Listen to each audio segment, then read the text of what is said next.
নির্বাচন দিয়েছে, যে নির্বাচনে আওয়ামী লীগ, মুক্তিযোদ্ধা বা আমাদের 14 দল আমরা কেউ ইলেকশন করতে পারবো না। অন্তত আমি এটুকু দাবি করতে পারি যে 50% ভোটার আওয়ামী লীগকে সমর্থন দেয়। বারবার তারা সার্ভে করে সেই রিপোর্ট পায়, যে কারণে আওয়ামী লীগকে তারা নিষিদ্ধ করেছে। এটা দখল করার জিনিস নিয়ে এত বড় কথা বলার কি অধিকার আছে?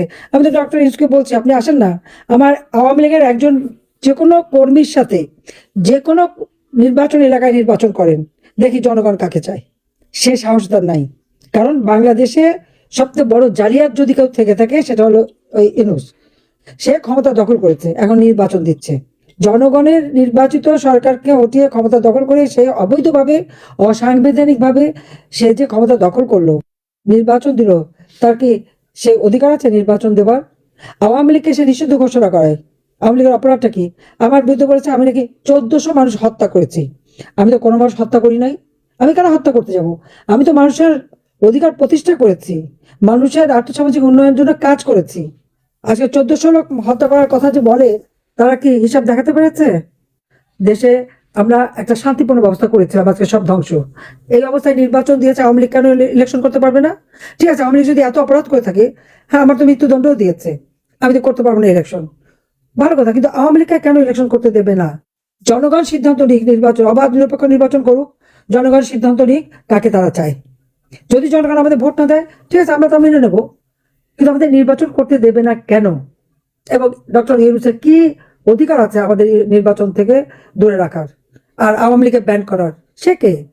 এই আওয়ামী লীগ বাংলাদেশের স্বাধীনতা এনে দিয়েছে, বাংলা ভাষায় কথা বলার অধিকার দিয়েছে, আন্তর্জাতিক মাতৃভাষা দিবস, সবই তো আওয়ামী লীগের করা। জাতির পিতা বঙ্গবন্ধু শেখ মুজিবুর রহমানের নেতৃত্বে আমরা করেছি। তাহলে কাজে আমি আপনাদেরকে ধন্যবাদ জানাই যে আমরা ইলেকশন চাই, কিন্তু সকল দল সমানভাবে অংশগ্রহণ করবে। জনগণকে অধিকার দিতে হবে যে তারা ভোটের মাধ্যমে তাদের রায় জানাবে। আজকে যদি 50% মানুষ যদি ভোট দিতেই না পারে, আর যদি ইলেকশনে অংশগ্রহণ করতে না পারে, তো সেটা কোন ধরনের ইলেকশন হবে?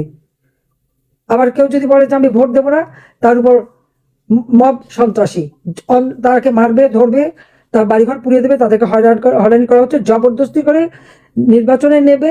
আর হ্যাঁ ভোট কেন? গণভোটের তার কি অধিকার আছে? তো গণভোট, হ্যাঁ ভোট দিতে হবে, হ্যাঁ মানে ব্যালট পেপার তৈরি হচ্ছে, হ্যাঁ ভোটের সিল দিয়ে সবার হাতে পৌঁছে দিচ্ছে। এটা কি নির্বাচন? সরকারি সকল কর্মচারী, সরকারি কর্মচারী, সংবিধিবদ্ধ, স্বায়ত্তশাসিত এবং সশস্ত্র বাহিনী, police, media, RAB, BGB, answer থেকে শুরু করে সবাইকে কাজে লাগাচ্ছে হ্যাঁ ভোট চাওয়ার জন্য। বাহ, চমৎকার! তো এটা কি করে অবাধ নিরপেক্ষ হয়? তোমার ভোট দেবে কিসের জন্য?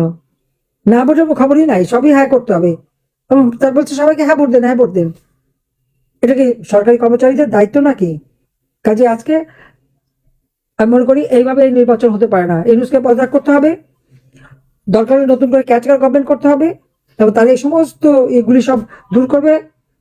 ভোটার তালিকায় যে ফলস ভোট দেওয়া হয়েছে, ভোটারের নাম একই ব্যক্তি 2-3 জায়গায় নাম, সেগুলি বন্ধ করে একেবারে স্বচ্ছ ছবি সব ভোটার তালিকা করতে হবে, স্বচ্ছ ব্যালট বাক্সে ভোট হবে, অবাধ নিরপেক্ষ নির্বাচন হবে, জনগণ সিদ্ধান্ত নেবে কাকে চায় কাকে চায় না।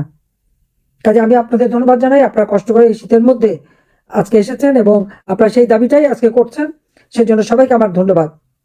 জনতা জয় হবে হবে, এটা আমার বিশ্বাস। এই অবৈধ শাসক দেশকে ধ্বংসের দিকে নিয়ে গেছে, আমাদের একটা সুন্দর গোছানো দেশটাকে একেবারে শেষ করে দিয়েছে। আর একের পর এক আওয়ামী লীগের 10,000 নেতা কর্মীর কোনো খবর নেই। হত্যা, খুন, গুম প্রতিদিনের ব্যাপার, কারাগারে তাদের হত্যা করা হচ্ছে পরিকল্পিতভাবে, জেলা উপজেলা কারাগারে পর্যন্ত মানুষ হত্যা করা হচ্ছে।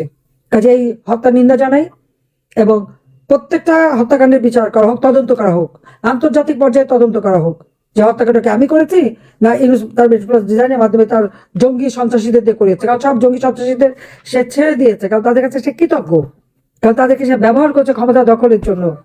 কাজে সবাইকে আমি এই জন্য ধন্যবাদ জানাই যে দেশের মানুষের জীবনে শান্তি ফিরে আসুক, নিরাপত্তা ফিরে আসুক, এই জন্য আপনাদের সকলের সহযোগিতা আমি চাই। এবং খোদা হাফেজ, জয় বাংলা, জয় বঙ্গবন্ধু, বাংলাদেশ চিরজীবী হোক।